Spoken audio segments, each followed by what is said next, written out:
He was Commander, Multinational Forces, Operation Uphold Democracy in Haiti, a Commander in Operation Iraqi Freedom, working humanitarian efforts in other regions of the world. He currently holds 2 master's degrees and is working towards a doctorate in peacekeeping and stability operations. Lieutenant Colonel James. Thank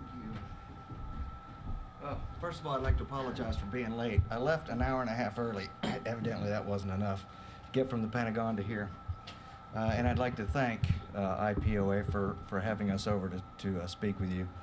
The main theme of the discussion this afternoon is how the Army is defining stability operations, which is going to be important because as DoD as a whole embraces the theme of stability operations or nation building, for those of you for another term.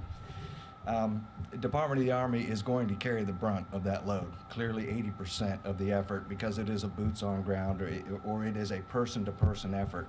The Army is going to carry most of that load. The Air Force has determined they can do very little nation building from 10,000 feet, and the Navy has determined that they can do even less nation building from 30 miles offshore. Next slide. These are some of the, and I don't have a copy of my slideshow, so I'll lean over and look at it, but I've got it memorized. This brief I actually give once a quarter down at the Joint Special Operations School down at Herbert Field, and it goes for almost an entire day. So I've whittled it down to the brass tacks. Next slide, please. These are some of the drivers. A lot of you know, if you're not familiar with them, the DSB study conducted as a result of the failed Phase 4 in Iraq. NSPD 44 and DOD 3000 ran consecutively in their inception. Although DOD D3000 was signed a couple weeks earlier, that was because of a staffing issue of getting NSPD 44 to the President's desk only. We wanted them running consecutively. But they defined that stability operations, number one, the direct responsibility for stabilization operations outside this country is the responsibility of the State Department. And the Department of Defense serves in a support capacity.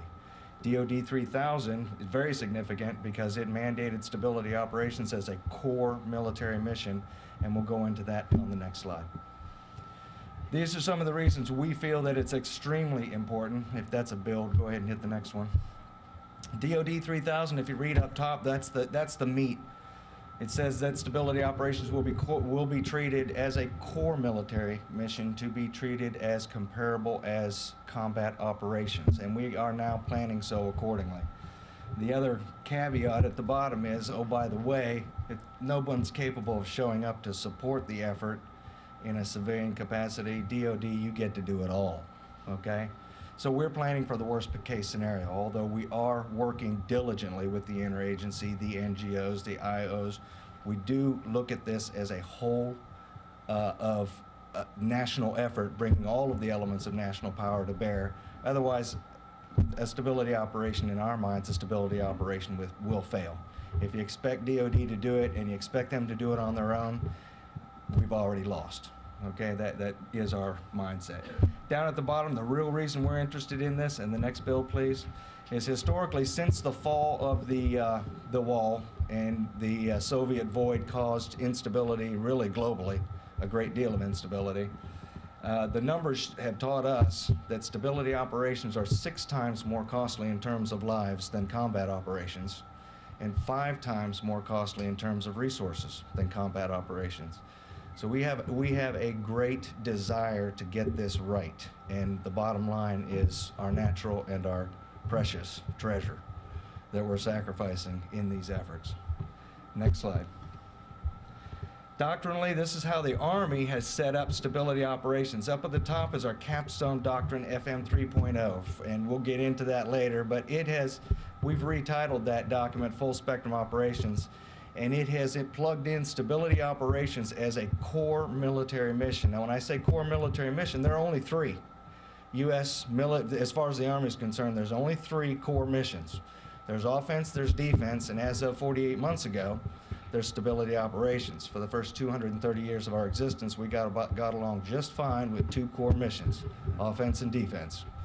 Okay, so the introduction of stability operations as a core military mission is a watershed event in military history in this country. And there's a lot of other things that have happened too that alongside of that.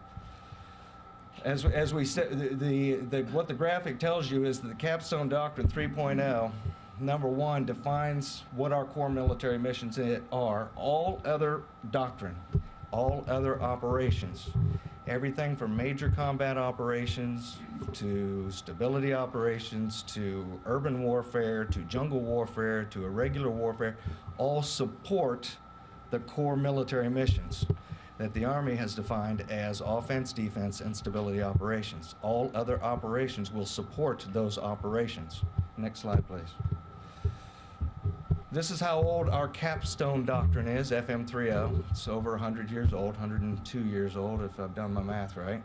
And for 102 years old, it was all offense and defense, two core missions. And the FM itself was entitled Operations. It's a build. The next button, please. Releasing in December, the new FM30 is retitled Full Spectrum Operations, and it now defines our three core military missions: offense, defense, and stability operations. So again, a watershed event, 102-year-old documents being retitled to address this, and if you get a chance, it is for public consumption. You get a chance to read it.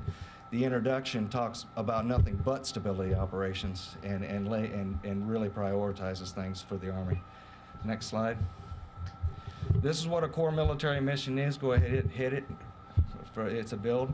For over 200 years, we did offense and defense, which is why for 200 years, the U.S. military and the Army defined a successful campaign, or they defined mission completion or a successful mission as the culmination of a successful operation, a successful offensive operation, because we were doing the core military mission. We were doing offensive operations. And of course, the best defense is a strong offense. So when conducting offensive operations, we are executing the defensive component.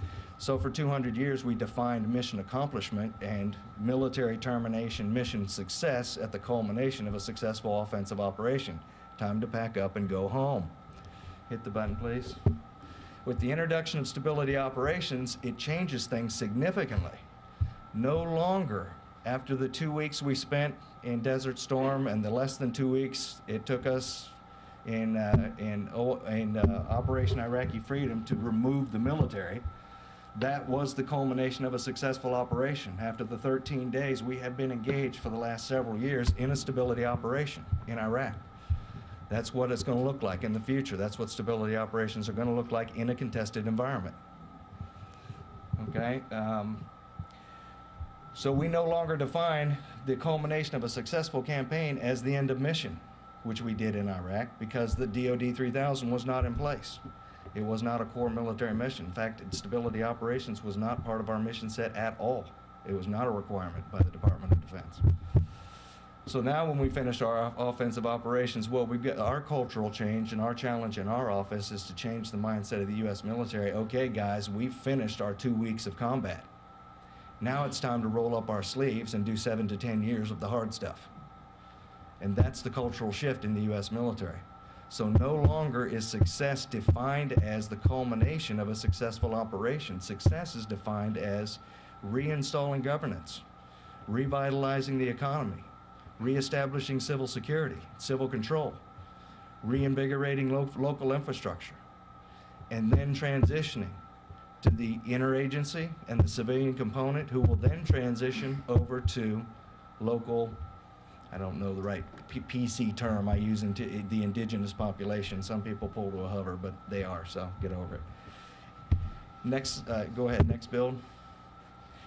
In those three core missions is what we in the Army have defined as full spectrum operations. So when you hear the term full spectrum operations, we're talking about the three core missions: offense, defense, and stability operations. We talk about training our troops and our soldiers to execute full spectrum operations. We're training them to do all of this. No small task. We're in the process of rewriting all of our doctrine, all of our training manuals, everything, to get our soldiers to understand that bang, bang, boom, boom is not the end of our mission. Rebuilding nations is now what we're about. And that is the definition of mission success, culmination, time to go home.